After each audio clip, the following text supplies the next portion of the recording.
One skill of a coach is communication, which is a way of sharing or explaining information either verbally or non-verbally. Communication is key for a coach as it means they can make sure that athletes understand what they're doing either in training or in games and competitions. For example, in boxing, the coach can communicate with the boxer during the fight by shouting to give them advice in order to defeat their opponent, which shows that communication is extremely important as it helps the athlete perform better because they will understand what they need to do. Also, athletes in training sessions will need to know what it is they need to do, so the coach will need to explain it very clearly or do demonstrations of the drills so the players can have a visual understanding of what it is they need to do. Demonstrations are a good example of non-verbal communication and they can be extremely effective for coaching.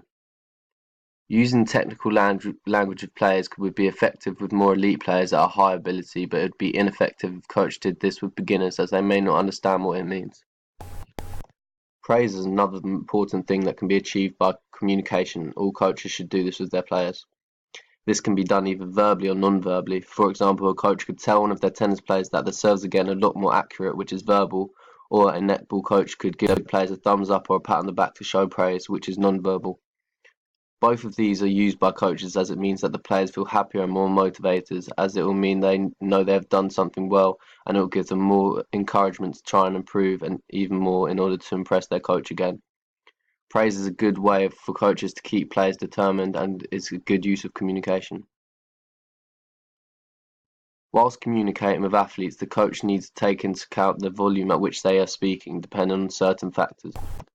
For example, if there is cricket training outside, then the coach will need to speak loudly if the players are spread out widely, or if things such as cars and construction are making a lot of noises, otherwise the players might not know what the coach said and then be confused as they won't know what they have been told to do. This could be significant because if players aren't training properly because they haven't heard what they are doing, then it could mean that they won't improve as much. There are also other factors affecting the volume the coach has to speak at, such as training in a big space, the nature of the sport. For example, basketball is quite loud whilst they're bouncing the ball, so the coach will need to raise their voice, and in games the coach might need to shout as players might be too focused and not listen to instructions.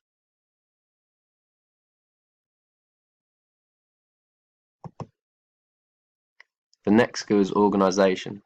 Organisation is about management and control in order to be prepared by planning ahead so it makes it easier and more efficient to get things done and sorted out. A coach would need to be very organised for many reasons, such as planning sessions. A coach will need to think about the equipment needed for the training session before so they can make sure everything they need is there. Otherwise it could affect the training session and they will then have to change what they are planning to do. Also, a coach will need to think about the drills so they can set them up straight away, so no time is wasted, and they should organise the facilities or location and tell the players where they will need to go. For example, if a football coach booked out an indoor sports hall, then they will need to inform the players clearly so they know where to go and what clothing and footwear to bring, such as trainers instead of boots. Another thing that a coach should organise is fixtures and the factors involved. One factor could be transportation to fixtures, as it is important that the coach knows who is able to make it to games and competitions, so they may need to organise lifts. For example, an athletic coach might ask one of the athlete's parents if they could collect someone who has no means of transportation, so they can make sure that everyone can get to the event. Also, the coach will need to select teams and athletes for fixtures, which involves finding out who's unavailable, which requires organisation to get this information and then make a decision on who actually gets into the team. Furthermore, a coach might also organise friendly games in pre-season. For example, a rugby coach might talk to the coach of a local team to have a friendly in order to get the players feeling ready for the next season, which can be very effective as it can show the coach areas that need improvement so they can plan training sessions to work on their weaknesses before the season starts.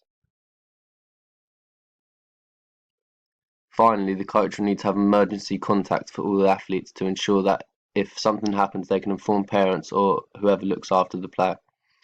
For example, if an under-12 badminton player slipped and dislocated their knee, then the coach should have their parents' number to contact them to let them know what has happened so they can come pick them up or meet them at the hospital.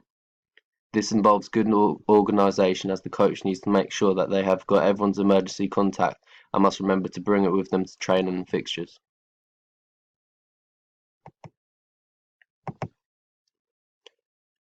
Another skill that a coach needs is to solve problems by analysing what is wrong and then thinking of a new idea which can overcome the problem. A coach could use problem solving to improve weaknesses of individual athletes or the whole team by evaluating where they have gone wrong and then thinking of a solution in order to make their performance better. This could be done by a table tennis coach. If they noticed that the athlete was losing games more often, then they would work out where the athlete is weak. For example, if the coach saw that their backhand wasn't very good, then they would think of a way to help the athlete improve it in training, which will hopefully make the player more successful in games and will show good problem solving from the coach to find their weaknesses. However, if a coach is not good at problem solving, then they could make the athlete work on something that doesn't need as much improvement, meaning that their weakness and performance will stay the same. Another way a coach could use problem solving is by finding locations for training and fixtures if there are any issues for their usual location. For example, if a football pitch was waterlogged due to too much rain, then the coach could try and think of a different place, such as an AstroTurf pitch, so the team can still play or train, so they don't fall behind and can keep improving their performance. This shows that the coach can think of ways to overcome a problem by being resourceful. One of the most important factors of problem solving for a coach is working out the opposition's strategy. The coach can do this by working out the opposition's tactics and weaknesses in order to give the coach ideas on how to train a team or an athlete by working on new tactics and methods to beat the opposition based on the coach's knowledge of the other athlete's gameplay. A good example of this could be boxing, as the coach always watches the opposition's fights to work out how they compete and what strengths they have so they can train the athlete to be prepared for it. For example, they may notice that the box is very fast, so they will train their athletes to dodge very quickly so they can avoid punches at speed. If this is effective in the fight, then it will show that the coach had good problem solving as they worked out how to train the athlete to improve their performance in the fight.